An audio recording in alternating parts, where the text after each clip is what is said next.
Hello, जय हिंद, नमस्कार। मैं प्रखर श्रीवास्तव स्वागत करता हूं आप सभी का। दोस्तों, आज हम बात करेंगे एंग्लो मैसूर वॉर के ऊपर कुछ इंपॉर्टेंट मल्टीपल चॉइस क्वेश्चन। जैसा कि आप लोगों को पता है कि 4 एंग्लो मैसूर वॉर हो चुके हैं, तो इन चारों एंग्लो मैसूर वॉर के रिगार्डिंग कुछ इंपॉर्टेंट मल्टीपल चॉइस क्वेश्चंस आपके सामने ये रहे। सबसे पहला, what was the chronology of the first Anglo Mysore war?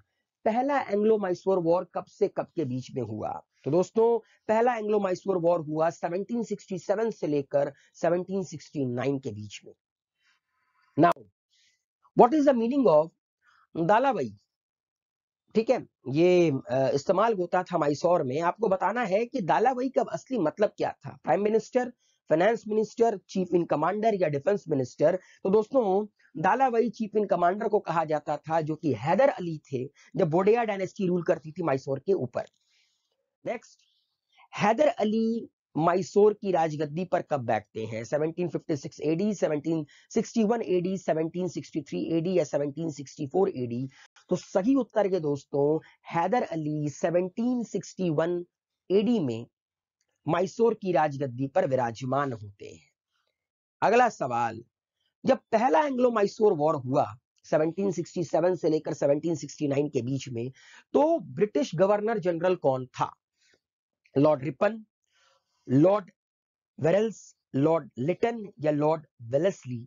तो ये बहुत कम लोगों को पता है। मैं आपको बता देना चाहता हूं, 1767 से लेकर 1769 तक जो भारत के, उस वक्त भारत का गवर्नर जनरल नहीं हुआ करता था। ठीक है, let me one thing very clear to you. तब बंगाल का गवर्नर हुआ करता था, बाद में बंगाल का गवर्नर जनरल बना, उसके बाद जाकर गवर्नर जनरल ऑफ इंडिया की category I.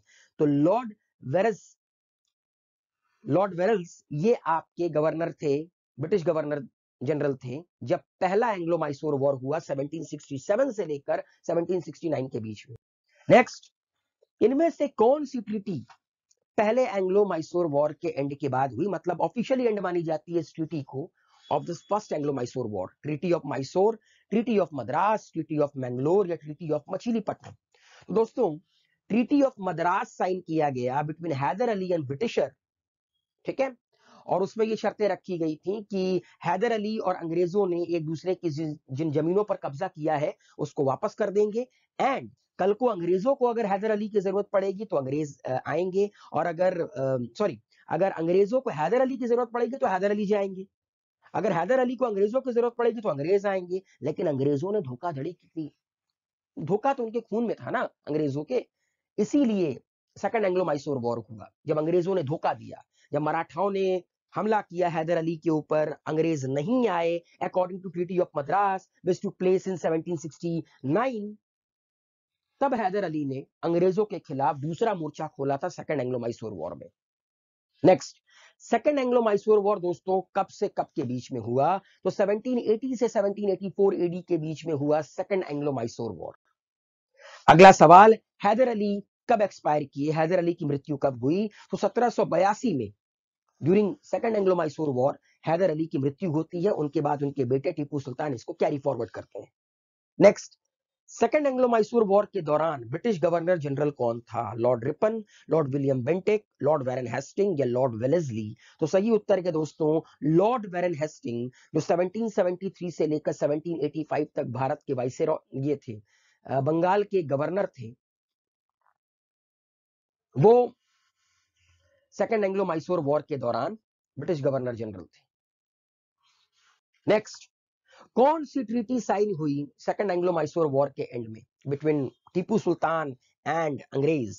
Treaty of Mysore, treaty of Madras, treaty of Mangalore या ट्रीटी ऑफ मछलीपट्टनम? तो सही उत्तर के दोस्तों, ट्रीटी ऑफ मैंगलोर। इसका भी वही कंडीशन थी कि भैया जितनी टेरिटरी कब्जा की है एक दूसरे की, मतलब टीपू सुल्तान ने अंग्रेजों की, अंग्रेजों ने टीपू सुल्तान की, उसको वापस करो।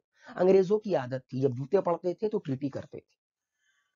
Next, third Anglo Mysore war कब से कब के बीच में हुआ? तो दोस्तों, तीसरा एंग्लो मैसूर वॉर होता है 1790 से लेकर 1792 एडी के बीच में। अगला सवाल, ब्रिटिश गवर्नर जनरल कौन था थर्ड एंग्लो मैसूर वॉर के दौरान? Lord Cornwallis, lord Dalhousie, lord Warren Hasting या लॉर्ड वेलेस्ली? तो दोस्तों, lord Cornwallis British governor general थे तीसरे एंग्लो मैसूर वॉर के बीच में 1786 से लेकर 1793। आप लोगों को बता देना चाहता हूं 1786 से लेकर 1793 इनका कार्यकाल था। अगला सवाल है दोस्तों, तीसरा एंग्लो मैसूर वॉर जब खत्म हुआ तो क्या ट्रीटी साइन की गई? Treaty of Mysore, treaty of Madras, treaty of Srirangapatnam जो कि टीपू सुल्तान की राजधानी थी, एंड ट्रीटी ऑफ मछलीपट्टनम। तो दोस्तों टीपू सुल्तान और अंग्रेजों के बीच में तीसरे एंग्लो मैसूर वॉर जो कि 1792 में खत्म हुआ, ट्रीटी ऑफ श्रीरंगपट्टनम पे खत्म होती है। अब आपको बताना है इनमें से कौन सा स्टेटमेंट करेक्ट है regarding treaty of Srirangapatnam. As per the treaty, Tipu had to cede half of his kingdom to the English including the areas of Malabar, Dindigul, Coorg and Baramahal. तो दोस्तों पहला ये है कि इस ट्रीटी के अंतर्गत टीपू सुल्तान को अपनी आधी किंगडम अंग्रेजों को देनी पड़ी, जिसमें मालाबार का एरिया, दिंदीगुल, कुर्ग और बारामहल का एरिया आता था। करेक्ट है, बिल्कुल करेक्ट है। इसके अलावा अंग्रेजों को 3 करोड़ रुपए वॉर इंडेमनिटी के तौर पर देने पड़े, एंड टीपू सुल्तान को अपने 2 बेटों को सरेंडर करना पड़ा अंग्रेजों के पास कि जब तक टीपू सुल्तान अपना सारा पे ड्यू नहीं कर देते तब तक उनके दोनों बेटे अंग्रेजों के पास रहेंगे। तो सही उत्तर है दोस्तों ऑल ऑफ द एबव। ये बड़ा ही इंपॉर्टेंट ट्रीटी है और ये पूरी ट्रीटी हम लोगों ने डिस्कस कर ली, ट्रीटी ऑफ श्रीरंगपट्टनम। अगला सवाल के दोस्तों, आखिरी एंग्लो मैसूर वॉर कब हुआ जिसके बाद अंग्रेजों ने मैसूर के ऊपर कब्जा कर लिया? तो दोस्तों 1799 एडी में चौथा एंग्लो मैसूर वॉर होता है। नेक्स्ट, चौथे एंग्लो मैसूर वॉर के वक्त गवर्नर जनरल कौन था? तो दोस्तों चौथे एंग्लो मैसूर वॉर के वक्त लॉर्ड वेलेस्ली गवर्नर जनरल थे। ठीक है, 1798 टू साइड 1805 ये लॉर्ड वेलेस्ली का कार्यकाल था। जैकोबियन क्लब का निर्माण किसने किया था श्रीरंगपट्टनम में 1797 में? आई थिंक ये क्रिस्टल क्लियर होगा आप लोगों को। नेपोलियन, हैदर अली, टीपू सुल्तान या कर्नल बूजी? यहां पर दोस्तों हैदर अली होगा, सॉरी, एक्सट्रीमली सॉरी। तो सही उत्तर है दोस्तों टीपू सुल्तान, क्योंकि उस वक्त मैं जैसा कि मैंने बताया टीपू सुल्तान की कैपिटल थी श्रीरंगपट्टनम, वहां पे इन्होंने जैकोबियन क्लब का निर्माण किया था। नेक्स्ट, इनमें से कौन सा स्टेटमेंट करेक्ट है? Lord Wellesley was responsible for the fourth Anglo Mysore war, जैसा कि हम पढ़ चुके हैं, and British victory and death of Tipu Sultan, क्योंकि चौथे एंग्लो मैसूर वॉर में टीपू सुल्तान की मृत्यु हो गई। Tipu Sultan initiate the policy of expansion of Mysore, ये दोनों करेक्ट है दोस्तों। Raghunath Rao was also known as the Madhav Rao Narayan, ये इनकरेक्ट है। ये दोनों अलग अलग शख्सियत हैं। ठीक है, माधव राव के चाचा थे रघुनाथ राव। तो दोस्तों both the statement are correct, first and second. बाकी थर्ड स्टेटमेंट आपका इनकरेक्ट है। तो दोस्तों इतना सा था सवाल एंग्लो मैसूर वॉर के ऊपर।